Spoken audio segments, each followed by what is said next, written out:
necessarily mean you have to incarnate back on Earth or anything like that. It's up to you.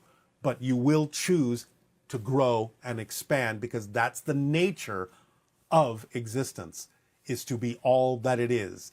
And that never ends. So that growth, that expansion doesn't necessarily have to continue to be felt in a suffering way, in a way that tires you out, but you will choose to grow and expand after you have taken a break if you feel that a break is necessary. You are always allowed to move at your own pace. That is comfortable for you. You may forget that when you're in physical reality because of the nature of your belief system in physical reality that may make things seem to be too urgent. But once you are back in spirit, you will fall back into your natural flow, your natural pace, and you will take whatever amount of timelessness is necessary for you to decide, yes, I'm now excited to expand and move forward again in some way, shape, or form, and you will make the appropriate choice at that time. And if we are only ever the person that we are now, like you say, and never become anyone else, how can we continue to evolve and have new experiences after the person that we are dies and the lifetime is over? Well, this person is assuming that physical personality is something that in some way, shape, or form is all you are. So you will always continue to expand and grow and have different experiences, as I just described, in some way, shape, or form. And again, you can create an experience of reincarnation to appear to be a different person, but the idea is that it's just the way that your consciousness starts looking from a higher level through different eyes that all exist at the same time. So it's just a matter of changing the focus of what you are as a consciousness to have these different experiences that all exist simultaneously. So you will use that ability to grow and expand, but the person that you're looking through the eyes of, just to use that particular euphemism, that remains that person, but it doesn't mean you can't have an experience of being a different person, because in a sense, the person that you are familiar with that you are now is not who you are anyway.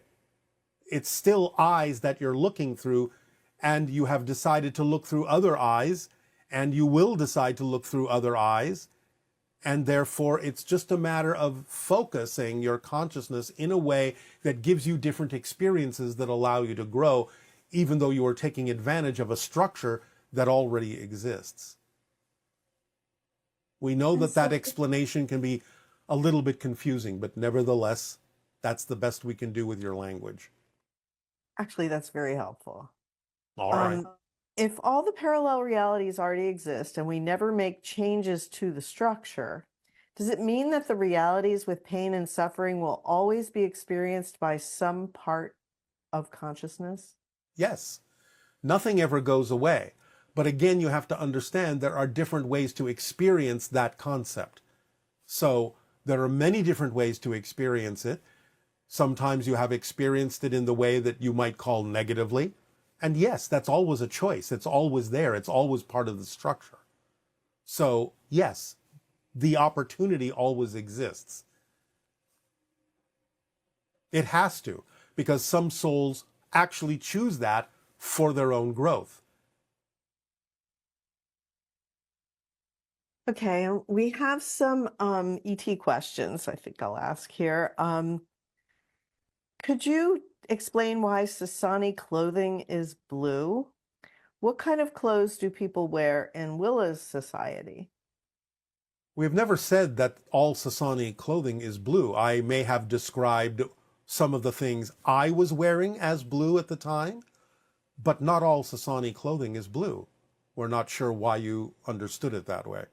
Nevertheless, there is a variety of color in Essassani clothing. A lot of it is similar, a lot of it is form-fitting, a lot of it serves many different functions, and we actually have said in the past that it can change color, and it can actually change its function, because it is a kind of nanotechnological suit that can become many things, including becoming a spacesuit. So it's not always the same color, and it's not always performing the same function. That's a misunderstanding. If we were not clear about that, we apologize. So it almost Now, sounds in like, Willa's time, The clothing is a variety of things. Mostly it is always very comfortable. It is relatively loose-fitting in many cases, although again there are exceptions based on the functionality of what it is that people choose to wear. But by Willa's time, a lot of people will simply wear what they're comfortable wearing. Sometimes even what might be considered to be a mix of older fashion styles and styles that may come from other planets as well. And are there other members of your family that are currently being channeled through other people on Earth right now? There are other members of the Essassani society that are being channeled, no other members of my family, except now and then you have heard my father come through on rare occasions. Do you have siblings? Yes, I have a sister that is engaged in the idea of the creation of the birthing villages that crop up now and then to allow Essassani children to be born. Anybody else? There are others. It is not time for me to talk about them. Okay. And why is it that you're in a parallel reality 500 light years from Sirius and not just 500 light years from Sirius constellation? No, you have misunderstood what we have said. We are in a parallel reality. Our solar system is about, if you were to overlap the realities, 500 light years in the direction of the Orion constellation from Earth. We have never said we are 500 light years away from Sirius. We are 500 light years away from Earth in the direction of the Orion constellation, not in the direction of Sirius. And for those beings from other races, Pleiadian, for example, that have incarnated as a human in order to support humanity, what will they do after they leave the human body? Will they re-embody and rejoin their original family in the Pleiadian sense? Well, some of them may not. It's up to them, isn't it? You're asking that question, whoever is asking it, as if there is simply one way for them to do things. They can decide what they will do next. Some of them may continue their Pleiadian journey. Some of them may continue a human journey on Earth. Some of them may go elsewhere. It's up to the individual to decide what is best for their soul. Okay, and there is a symbol known as the flower of life, and it's been used by a number of different cultures. Can you Yes. tell us anything about this symbol? Is there any hidden meaning, and what could we learn from this symbol? Yes. The symbol is a shorthand representation of the idea we have discussed of the double Fibonacci spiral overlapping one another in opposite directions, and bringing out the idea of the nodal points where the lines cross that represent the different states of energy and matter that form what you understand to be the physical and non-physical multiverse. So it's a shorthand symbol that represents the underlying structure, energetically speaking, in terms of a consciousness pattern of how all matter and energy is presented in the multiverse. Okay. And do the Giza pyramids line up with Orion, and also do they line up with Cygnus, since that was where the Anunnaki originated? The three main pyramids on the Giza Plateau do have some alignment with the idea of Orion and the three stars in the belt. They do not line up with Cygnus. And remember, these things were created long after the Anunnaki were gone. So there is no indication in the three pyramids of the idea of the Anunnaki's connection with Cygnus. It is not representative of that. It is representative of the Orion connection. Okay. And you have described how crop circles on Earth are higher level communication with Gaia. Do phenomenon like crop circles occur on Essassani and other worlds? And how do they differ from those on Earth? And how do you relate to them?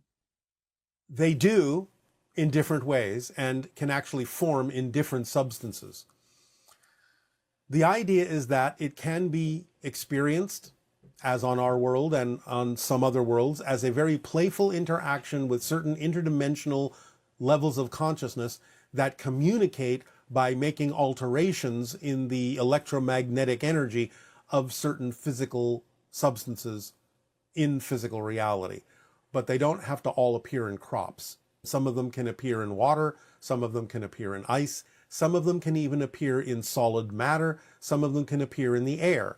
So it just depends on how the vibrational resonance of the civilization creates a medium for those interdimensional consciousnesses to be capable of projecting their communicational symbols.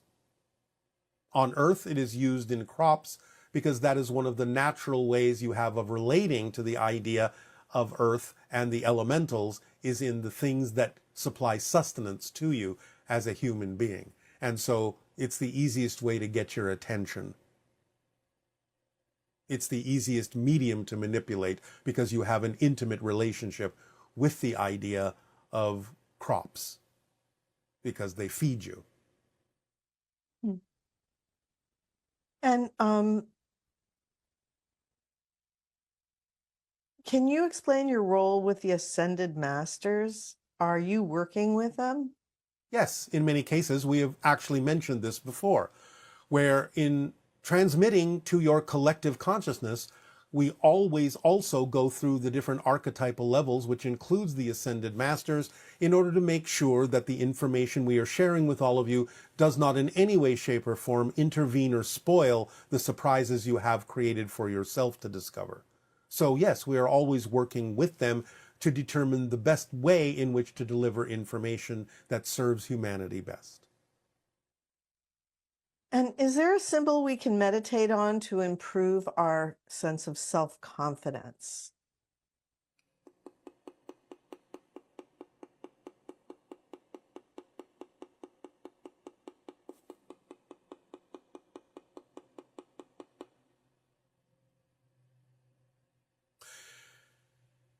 You would have to examine the beliefs about why you are confident that you have no confidence. So allow yourself to understand there is no such thing as a lack of confidence, but you can be very confident that you have no confidence. So see the symbol of the yin-yang, the paradox, that there is both sides blending together, creating what appear to be opposite ideas, but they're still part of one thing, and each contains a part of the other. Paradox. Just think paradox. When you think anything like that is lacking, I lack trust, I lack confidence, I lack power, understand from the point of paradox. The symbol, whatever symbol you like that represents paradox, be it the yin-yang symbol or even just the letter P, capital P for paradox. Allow yourself to focus on that and understand the paradox in what you are saying. When you think you have little confidence or no confidence, remember you're confident about that. When you think you have no trust, you lack trust, you are trusting that idea. When you think you have no self-empowerment, no power at all, you're using your power and control to create that experience of lack of empowerment. So think of it in terms of paradox. Whatever symbol or letter represents paradox to you, to put you back in the center, in the neutral space between what appear to be two opposing ideas. And how can we tell we're living in a split parallel reality dimension? You've spoken about it being like looking through glass. How do we know we're looking at a split reality or that we're not actually part of that reality? You know it by when you follow the formula and you experience different things than other people are experiencing that may even seem almost impossible or contradictory to experience in a reality like what they're creating. You know by your own experience of what you are attracting into your life that you are existing in a different vibrational reality than they are. Okay. And lastly, this person says, when I started listening to your transmissions, I was attracted to the crystal skull session as well as the sacred circuitry session. What is the connection between these two topics, and how can I best utilize this connection for contact? The sacred circuits are representative of the idea of changing the neural pathways in your brain to be more capable of receiving higher frequency energy.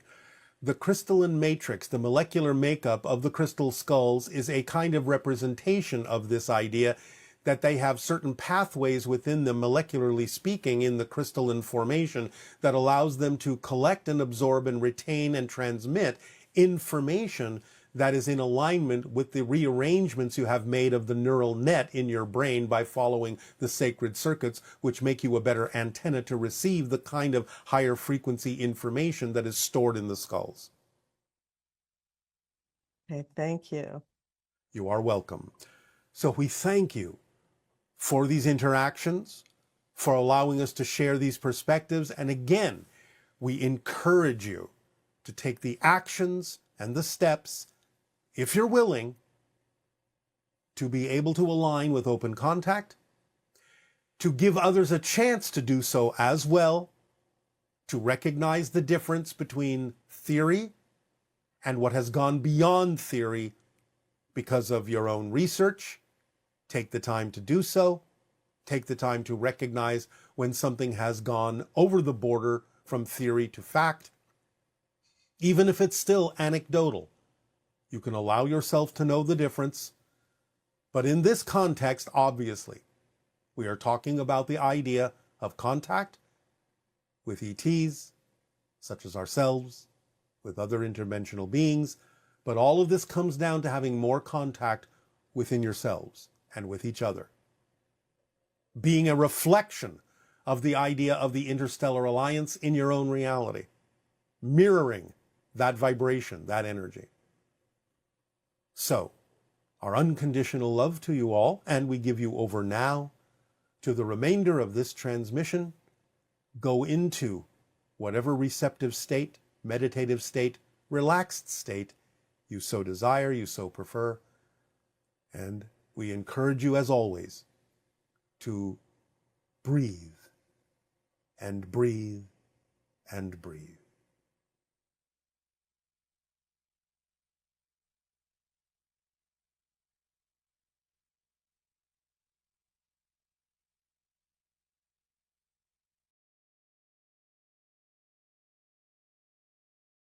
We would suggest at this time that you all allow yourselves to get into a relaxed position, to breathe deeply and easily.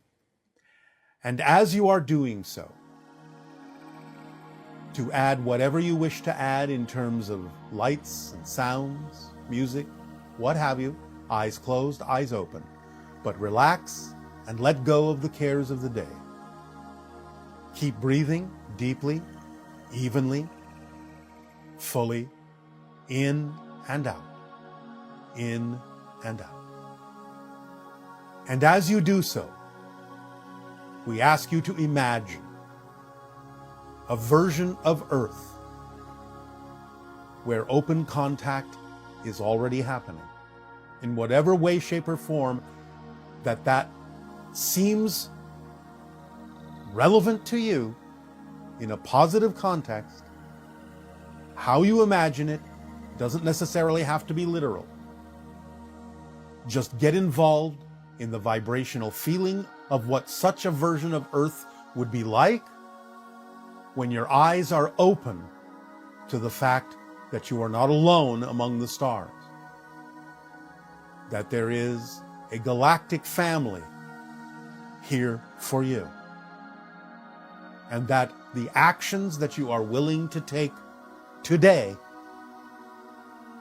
can create the navigational tool that will shift you over and over and over and over again in the direction of the highest probability for open contact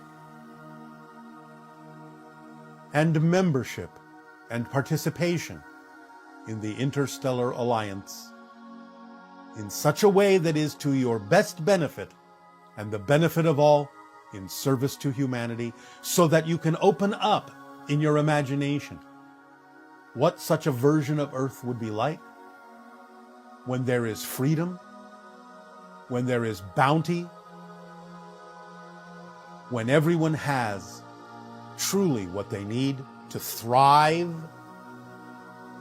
when everyone knows how blessed they are, how appreciative they are for their lives, for the connections they have with their soul family, for the connections they have to all other individuals in humanity, and the deep appreciation for all the reflections that they are given from humans and ETs and spirit guides and source, from the angelic realm to parallel lives, and the awakening that would happen within you in the realization of all the connections and the dynamic interactions that you have constantly going on, that is continuously downloading information and experiences to you to allow you to use them to create your timeline, your life path, as you agreed to do, and as you allow yourself to become more and more and more open to expressing the fullness of your being, the fullness of your soul. And you feel in your heart, in your body, in your mind, in your spirit, the gratitude, the comfort, and the joy of what is truly your home in spirit, and seeing the earth and everyone on it and everyone connected to it as just another expression of spirit playing out for your purposes, for your choices, for your soul's growth, for your soul's realization of your full potential in beauty, in love, in service to all. Breathe it in. Breathe in this vision without insistence, without assumption as to what it would actually look like, but create your own version for now to allow the resonant frequency of open contact to permeate every cell of your being, of your body, of your soul. To know